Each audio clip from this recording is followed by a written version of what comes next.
in the history of the track in New Kent. The schedule will also include special events and several higher-graded stakes races. Your next news, 9:30, News on Demand, WRVA.com. I'm Gary Hess, News Radio WRVA, the voice of Virginia.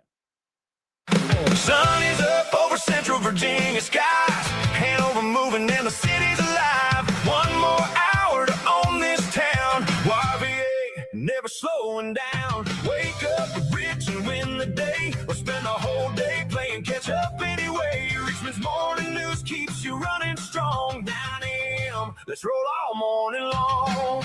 All right, good morning. It's 9:04 this morning on Richmond's Morning News. It is Thursday, June 25th. We're joined right now by Governor Jim Gilmore, our former chief executive of this Commonwealth, Attorney General, and, of course, a U.S. ambassador as well. Second half of our conversation, we try to look at what's going on in Capitol Square. Good morning, sir. Thank you for sticking around with us into the 9 o'clock hour. Well, since last we talked, we now have a budget, but it just seems like I just don't understand how the mechanism of this works. So help me out. We waited. Finally, on a Friday, they announce everything. Okay, we've got a budget. They get together. They vote on Monday, send it over to the governor. But now she's saying, no, y'all got to come back on Monday because I'm going to make some amendments. And that puts us within 1 day of having a government shutdown. What do you see going on over there at Capitol Square? Well, look, I think that what you've seen here is a lot of negotiation, particularly started by Senator Louise Lucas, who didn't want to continue the tax breaks for data centers and in Virginia. Data centers is a hot issue right now. A lot of the localities, people who live in the localities don't want them in their neighborhood kind of thing. But at the end of the day, in my view, it's a great big opportunity for Virginia to continue to grow. But, what to do in the budget? Well, Louise Lucas didn't want to continue the agreement with these groups to get the tax breaks to locate here. And that wrangled things for a long time. It really sort of continues to today. But instead, she compromised and said, well, okay, instead, we'll just do some consumption fees on these people. The public's going to like that, okay. So at the end of the day, that's what has broken that logjam for the budget. But there are a lot of other things that the governor's got to be thinking about as well. I notice also that there's a lot of gun control going on. And, as a former board member of the National Rifle Association, I'm not too keen on that. I prefer to hit hard people who violate gun laws as opposed to trying to disarm the public, particularly since the Second Amendment guarantees the public's right to have firearms. But, that's something that's going on right now as well. And background checks are coming in because of this legislature. The governor has got before her some ideas about the ancestral home of James Monroe, which I happen to think is a real opportunity for the state of Virginia.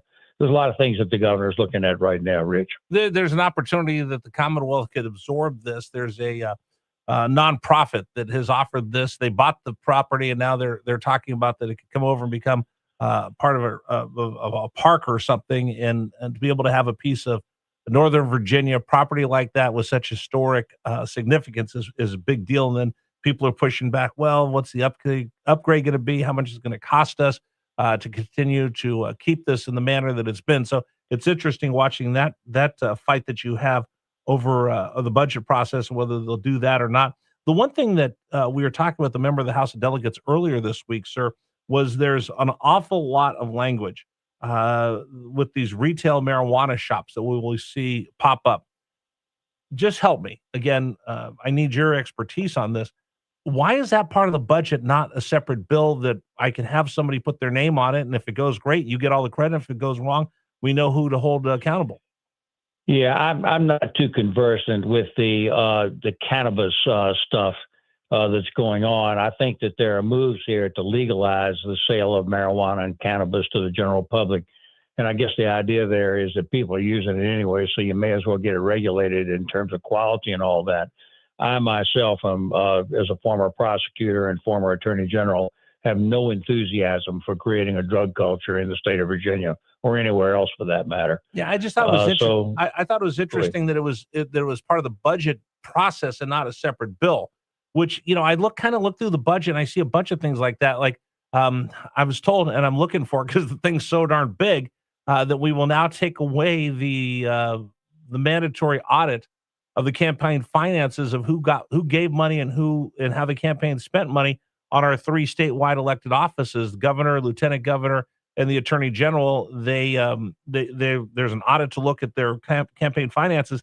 That's been taken out during this budget process, and will no longer have random checks of members of the House of Delegates. To me, things like that, is that common in Virginia politics? Is that the way these budgets work, that you can have things like that get put in a budget bill, or is that something kind of snuck in there? No, it's kind of snuck in there. I remember when I was governor, a lot of issues would come up and people say, well, don't worry, that's just going to be, we can handle that in the budget. So you do see that kind of thing that's going along right now. It's a lot of money that's being spent right now, and the governor, I think, has to look at all of this and make decisions. But just, bear in mind that, the Democrats at this point, and very radical Democrats in many cases, are in charge of the state Senate, the House of Delegates, and the governorship. So the policies of the state of Virginia at this point are being operated by liberal majorities everywhere in the state of Virginia. So you got to keep your eye on it. That doesn't stop the public from reviewing these things. You can't just ignore what's going on down there in Capitol Square. It's very interesting watching it down there. And again, I see the Democrats having this fight amongst themselves. I've said this, and I'll repeat saying, and I think I might have even mentioned this to you last week. I just want to see the Republicans actually making some statements, standing up.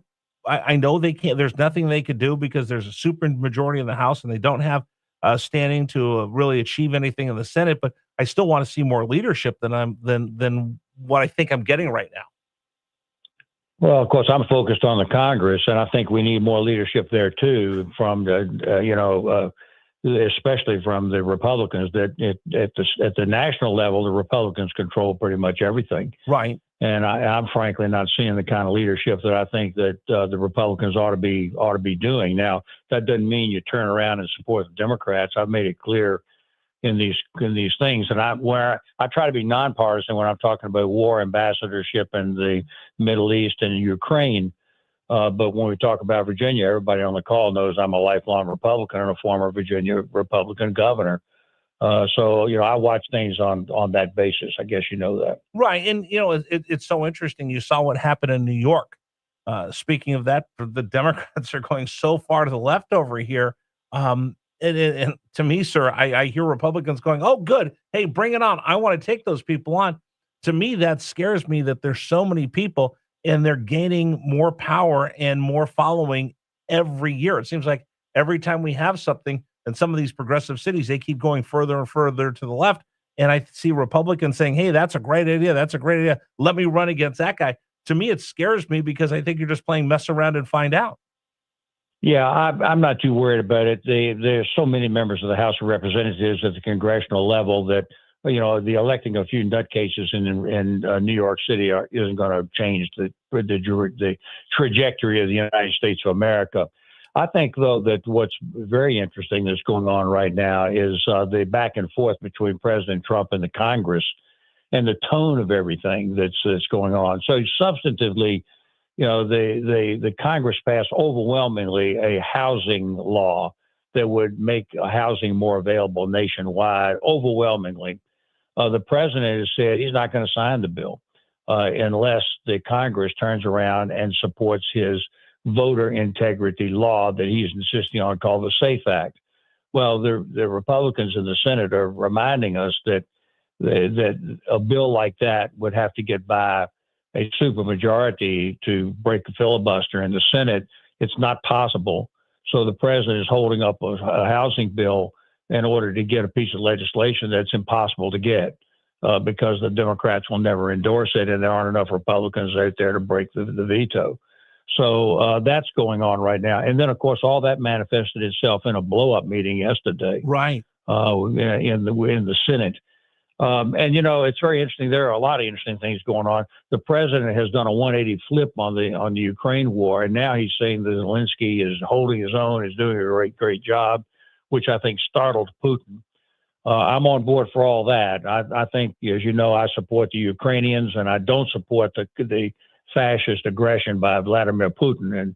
And so Yeah, but the president turns on a dime. But today he's saying things which, in my opinion, I would say and I approve of. Well, again, we always talk about this, that he is transactional. So he will horse trade probably with the best of them over there.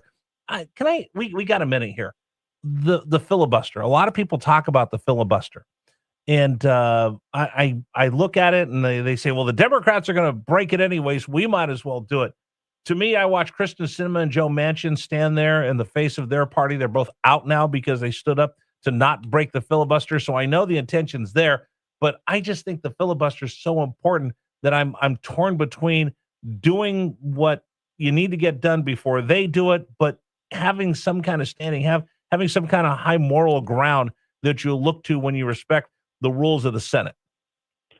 Yes. Look, the rule of the Senate has been in place for a long time, and it basically says that unless you have I think it's a 2/3 vote, then you can't stop debate, which means you can never bring the bill to a vote. So the filibuster basically is a block.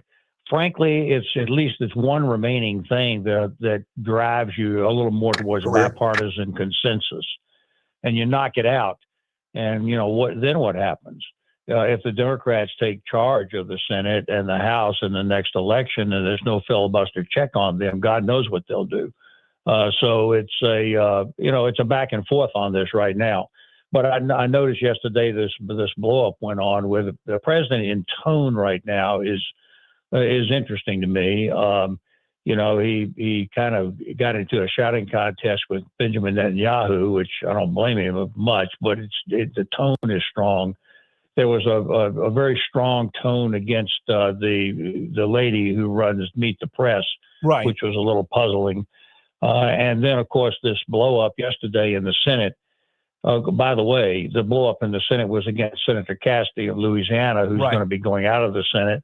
He's a very good senator, by the way, but he's going to be knocked out of the Senate. But there was an argument between the two yesterday that that's been described as a shouting match. But it also shows that maybe some senators on the Republican side are starting to do their job. So me, I tend to think that the Congress ought to be more active as a check and balance within the system. And, I'm troubled by the fact that I think they've been very passive. But you can't turn it over to the Democrats. They're going to just do terrible policy, as we just saw in New York City. That's why I keep telling everybody, do not CA my VA. And they keep going further and further to the left. And, well, we'll see what happens. Governor, I always appreciate the opportunity for us to sit down, have a conversation. You truly are a blessing in my life that we get a chance to catch up every week. I will talk to you next week, right before the 4th of July. I can't wait.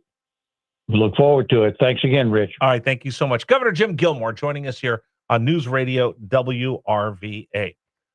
Program today brought to you in part by Michael Greer, GreerFinancialGroup.com. I told that story about going to lunch with Michael Greer yesterday. He is really an interesting cat when you sat down.